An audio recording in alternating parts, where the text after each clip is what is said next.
बेटा पैसा यहाँ रख दे और कान में बोल दे आलू आलू, घर जाके इसको जप, आ जाएंगे तेरे पास आलू। तुम कहोगे ठग लिया यार मुझे उसने। वहां पे ठगी समझ में आती है, लेकिन गुरु के पास जाते हो और गुरु कहता है कान में बेटा राम राम कर घर जाके, तब लगते हो वाह मेरा तो गुरु तार देगा मुझे। वहां ठगी नहीं समझ में आती। इसीलिए साहब ने बोला, नानक साहब ने बोला, राम राम करता जग फिरे और राम न पाया जाए। राम राम करने से राम नहीं मिलता, राम तो तुम्हारे पास है, उसका भेद प्राप्त करो केवल। कस्तूरी कुंडल बसे और मर्ग ढूंढे बनमाही, ऐसे रमता राम है ये दुनिया जाने नहीं। तुम चल रहे हो, हाथ उठा रहे हो, इसका मतलब राम तुम्हारे पास है। जिस दिन राम तुम्हारे शरीर से अलग हो गया ना, ये बॉडी ऐसे पड़ी रहेगी, उंगली भी नहीं हिला पाओगे। अगर ये माइक चल रहा है तो करंट इसके पास है, करंट नहीं होगा ये चलेगा नहीं। इसी प्रकार पंखा बत्ती कूलर जो भी चल रहा है करंट उसके पास है। इसी प्रकार जितने भी ये जीव बैठे हुए हैं, हिल रहे डुल रहे चल रहे, भैया राम तुम्हारे पास है, कहीं दूर नहीं है। और उसको आवाजें मारने की जरूरत नहीं पड़ेगी, वो बहरा नहीं हुआ है। कहते पत्थर मिट्टी जोड़ के मस्जिद दिया बनाए, ताचड़ मुल्ला बांग देते, बहरा हुआ खुदा है। अगर खुदा को वो कह सकते हैं कि भाई तुम लोग बहरा समझ रहे हो, तो राम कौन सा बहरा है? राम भी तो बहरा नहीं है। तो राम राम करने से भी कुछ नहीं होगा। इसलिए साहिब ने बोला, ना मैं जप में ना मैं तप में, ना एकांत निवास में, अरे मोह को कहां ढूंढे रे बंदे, मैं तो तेरे पास में, खोजी होए तुरंत मिल जाऊं, एक पल की तलाश में, कहे कबीर सुनो भाई साधो, मैं तो हूं विश्वास में। तुम्हारे पास हूं, बस तुम्हें कोई भेदी गुरु मिल जाए। तुम्हारी वस्तु तुम्हारे पास है, लेकिन तुम्हें पता ही नहीं कि वो वस्तु मेरे पास है। तो साहिब कह रहे हैं, वस्तु कहीं और ढूंढे कहीं, और कैसे लागे हाथ, गुप्त वस्तु तब मिले, भेदी लीजिए साथ। भेदी लीना साथ में, दीनी वस्तु लखाए, कोटि जन्म का पंथ था। करोड़ों जन्म तो बीत गए, देखो हमारे सतयुग द्वापर त्रेता में कितने जन्म ले लिए होंगे हमने, करोड़ों जन्म हो गए, आज यहीं बैठे हुए हैं। कोटि जन्म का पंथ था और पल में पहुंचा जाए। पल में ही आत्मज्ञान के बारे में आपको पता लग जाता है कि अब मैंने करना क्या है। मृत्यु तो आएगी, चाहे तुम किसी धर्म के हो, किसी जात के हो, कुछ भी कर लो तुम, लेकिन मरना तो पड़ेगा।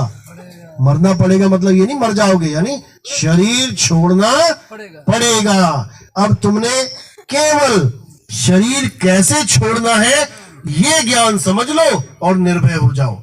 जब भी मौत आएगी, ये शरीर प्रकृति से लिया है, प्रकृति को दे दो और तुम अपने आप में उस कछुए की तरह लीन हो जाओ। खत्म होगी कहानी। हमने किराए की गाड़ी ली, किराए की गाड़ी से आ रहे थे, इतना मोह हो गया किराए की गाड़ी से कि अब हमारा सफर पूरा हुआ तो हम छोड़ नहीं पा रहे हैं उसको। नहीं भाई मैं नहीं रह सकता इस गाड़ी के बिना। अरे तेरी नहीं है भाई, किराए की है। इसी तरह ये जो किराए की गाड़ी है, इस गाड़ी से हमें इतना मोह हो गया है कि अब ये गाड़ी छूटने का नाम नहीं ले रही। अब इसको बचाने के लिए पूरी उम्र की दौलत देने के लिए तैयार हूं। डॉक्टर ले जा यार, खेत ले जा, मेरा घर ले जा, मुझे बचा ले। क्यों, जान है तो जान है। लेकिन हम ये भूल गए कि मैं तो कभी मर ही नहीं सकता, मैं तो अजर अमर अविनाशी हूं, मैं आत्मदेव हूं। लेकिन मुझे सही तरीका ना पता होने के कारण बार बार लख 84 में आना पड़ रहा है। तो इस बार ये आखिरी मौका मिला है सबको। अगर इस मौके को आपने नहीं समझा तो मेरे भाई दोबारा ऐसी हालत हो जाएगी, कोई बचाएगा नहीं। और दोबारा फिर वही 84 का चक्कर, गर्भ में जाके लैट्रिन बाथरूम में उल्टे लटक जाओ जाके। यही कुंभी नरक है। इसी को कुंभी नरक बोला गया, कोई आसमान में नरक नहीं है।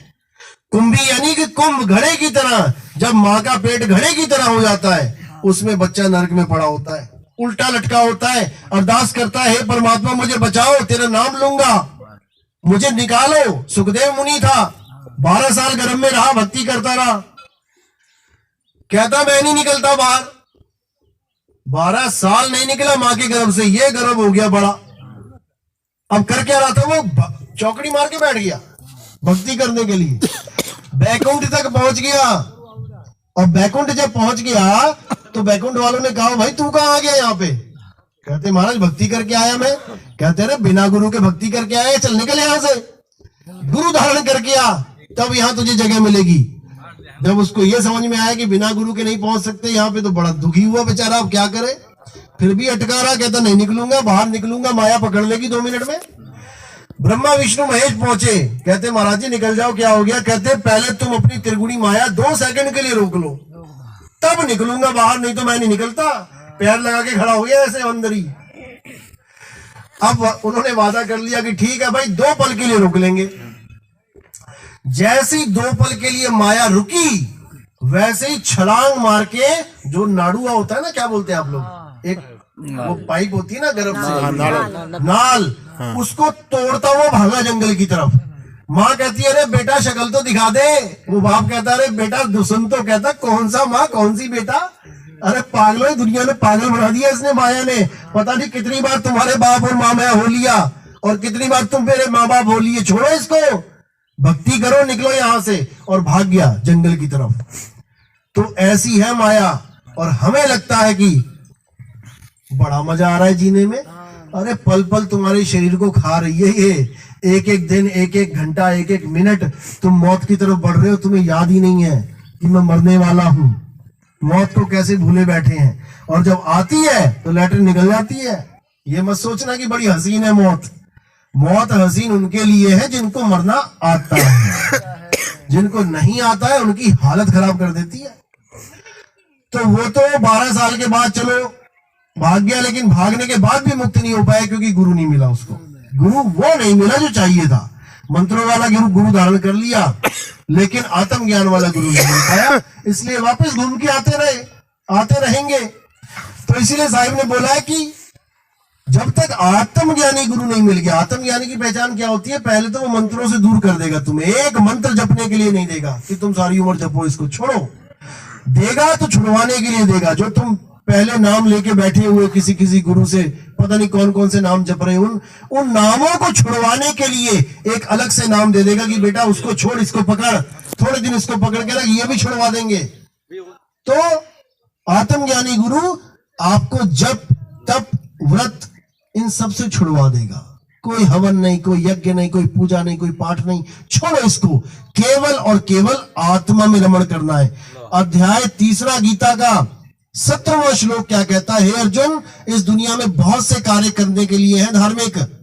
कोई हवन कर रहा है, यज्ञ कर रहा है, पूजा कर रहा है, पाठ कर रहा है, लेकिन किंतु जो अपनी आत्मा में लीन रहता है, जो अपनी आत्मा में संतुष्ट है, जो अपनी आत्मा पे निर्भर रहता है, उसके लिए कोई धर्म कर्म कर्तव्य लागू ही नहीं होता। उसको कुछ नहीं करना, कोई नाम नहीं जपना, राम राम नहीं करना, कोई अल्लाह अल्लाह नहीं करना, कोई वाहिगुरु वाहिगुरु नहीं करना। अब उसने क्या करना है, केवल अपनी आत्मा का चिंतन करना है, आत्म चिंतन करना है, और उसी आत्मा में परमात्मा का वास है। बस तुमने इस चीज को समझना है। आत्मा के अलावा इस दुनिया में कोई पूजनीय है ही नहीं, क्योंकि इस दुनिया में केवल आत्मा ही है जो अजन्मा है। हे अर्जुन, आत्मा अजन्मा है, कभी किसी काल में ना तो आत्मा का जन्म होता है, ना ही आत्मा की कभी मृत्यु होती है। आत्मा ही सनातन है, पुरातन है, शाश्वत है। आत्मा ही अडोल अबोल अकय अनाम है। आत्मा अचल है, आत्मा अचल है। हे अर्जुन, जो आत्मा को जान लेते हैं वो किसी अन्य जीव पर निर्भर भी नहीं रह जाते। अध्याय 3 18वां श्लोक ये कहता है कि कुछ नहीं करना, किसी भगवान की पूजा नहीं करनी, किसी के ऊपर निर्भर नहीं होना है कि कोई और मुझे मुक्त कराएगा।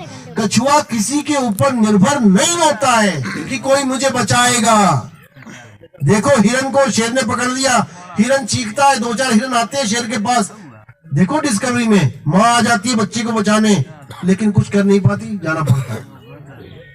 कई बार भैंसों को पकड़ लेता है कोई शेर, भैंसों को बचाने के लिए 15, 20, 25 भैंसें आ जाती हैं, लेकिन कोई बचा नहीं पाता है।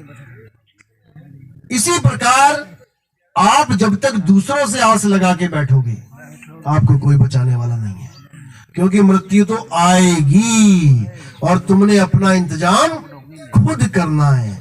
किसी और के आश्रय मत रहना कि कोई और बचा लेगा, मारे जाओगे फ्री में। जब पानी के अंदर डूबोगे, भवसागर क्यों बोला गया इसको? भवसागर इसलिए बोला गया क्योंकि वहां पे पैदल नहीं चला जाता, वहां पर तुम्हें तैराकी रूपी कला आनी चाहिए। और अगर तैराकी रूपी कला तुम्हारे पास नहीं है तो भवसागर में गोते खाओगे। इसीलिए उसको सागर बोला। कोई वहां पे कोई H2O का सागर नहीं है, वहां कोई पानी का सागर है। ये है मागा गरबी भवसागर, और इसमें उल्टे होके गोते खाते हैं, लेकिन समझ में किसी के नहीं आता है। तो इसलिए केवल कछुए की तरह आपने इस शरीर को त्याग देना है, यानी कछुआ बाहर की सारी माया को त्याग देता है और अपने आप को अपने में ही स्थित कर देता है। आप समाना आप में, बस, इसके अलावा सब झूठ है। इसी को समझना। चलो, तो मैं वाणी को विराम देता हूं यहाँ पे, और महात्मा जी भी हैं, वो भी आपको सत्संग देंगे, प्रवचन देंगे। तो इसी के साथ यहाँ सत्संग समाप्त होता है और परमात्मा के नाम का जयकारा लगाना है। बोलिए परमपिता परमात्मा की जय हो। बंदी छोड़ कबीर साहिब की जय हो। सत्संग कराने वालों की जय हो। इनके माता पिता की जय हो। इनके बाल गोपाल की जय हो। सकल हंस को बंदगी साहेब, बंदगी सतनाम।